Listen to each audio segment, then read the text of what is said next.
mystery of the suffering of the innocent.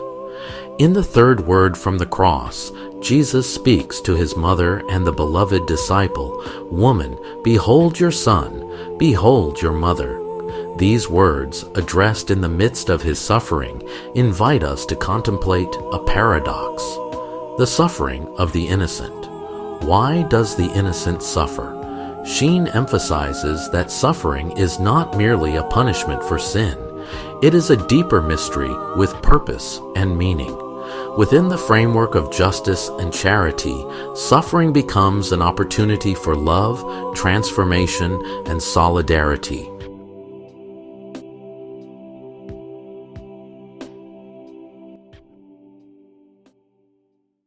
There are the two innocents, Christ and Mary.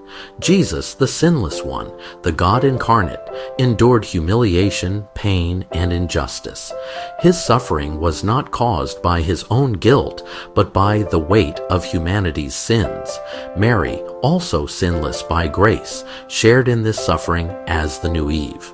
Sheen points out that innocence does not exempt anyone from suffering. Instead, it opens the soul to a deeper participation in divine love and redemptive purpose. Both Christ and Mary exemplify how innocence, rather than shielding one from pain, invites engagement with the human condition. The meaning of innocent suffering.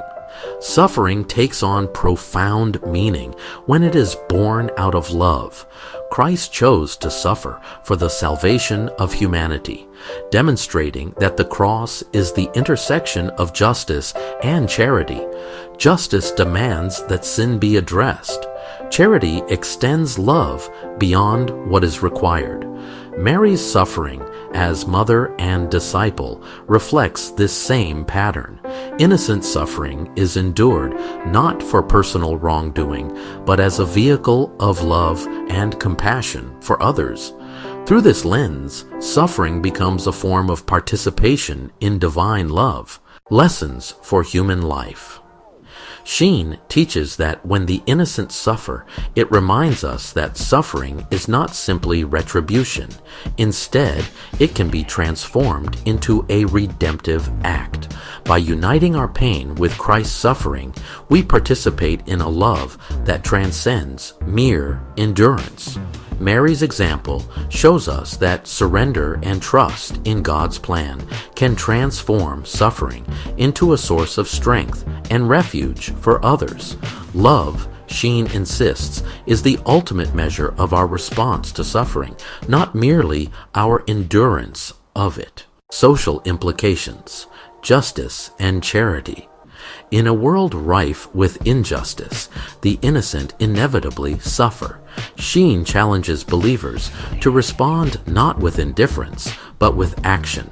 Justice calls us to restore right order, ensuring the rights of the innocent are protected. Charity goes further, prompting acts of gratuitous love, service, and solidarity.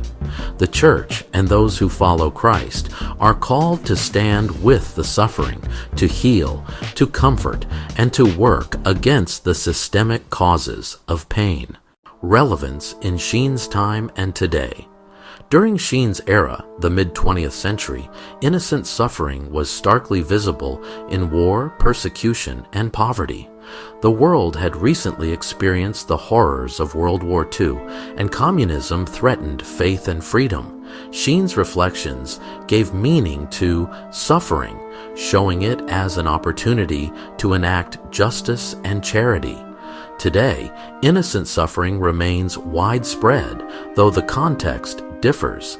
Conflicts, systemic inequality, human trafficking, and chronic illness continue to afflict those who have done no wrong.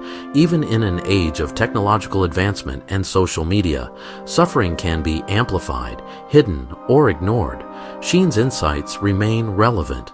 Believers are called to respond with both justice and charity, turning suffering into a platform for love, compassion, and societal reform. practical applications and conclusion. For the individual, Sheen's teachings offer guidance on personal suffering. Even when innocent, suffering can be united with Christ's, imbued with meaning, and offered for the good of others. For the community, the call is to act through service, advocacy, prayer, and solidarity. The cross of the innocent becomes a pulpit from which love speaks. By embracing this model, we respond not only to suffering, but to God's call for justice and charity in every corner of life. The suffering of the innocent is never wasted. In Christ and Mary, we see that innocence does not shield us from pain. It invites us to participate in a love that is transformative.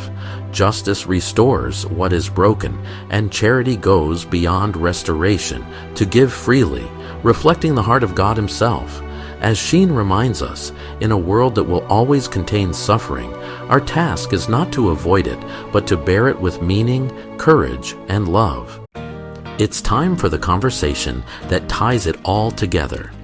If you're in a group, now's the perfect time to grab your review questions and jump right into some awesome discussion. Share your thoughts, ask questions, and let's see what wisdom everyone brings to the table. The real magic happens when we learn from each other.